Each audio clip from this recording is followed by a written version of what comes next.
ቲክቶክ ላይ በተለይ ላይቭ ፕሮግራም ላይ ለማይረባ ነገር 3 ሰዓት 4 ሰዓት 5 ሰዓት የሚያሳልፉ በተለይ እህቶቻችን አሉ። የሰው ላይቭ የሚያሞቁ ሐቂቃ ወላሂ እሱ ላይኩን ይሰበስባል፣ ጊፍቱን ይሰበስባል፣ ብዙ ነገር ይሰበስባል ምናምን።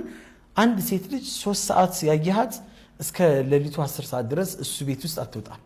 ሌላ ቤት ስትገባ ሌላ ቤት ታገኛታለህ። እኔ በጣም ገርሞኛል።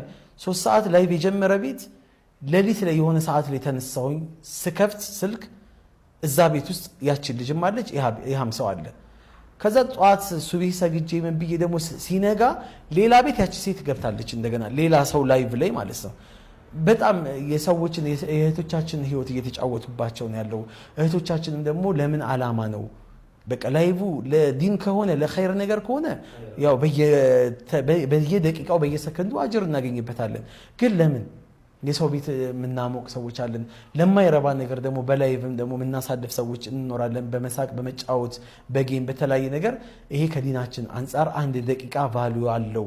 አላህ ፊትም ደግሞ ተጠያቂነት አለብንና ይህን ነገር የመጨረሻ መልእክቴን ለማስተላለፍ ነው። አደራ እንጠንቀቅ። ቲክቶክ ከዲን እያስወጣን ነው፣ መስመር እያስለቀቀን ነው። ወደ መስመሩ እንውጣ።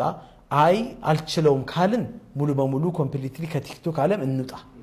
አይ እችለዋለሁኝ ለመለወጥ ሞክራለሁ ካልን ቲክቶክን ለበጎ ዓላማ እንጠቀምበት። ሌላውንም ሶሻል ሚዲያ ማለት ነው።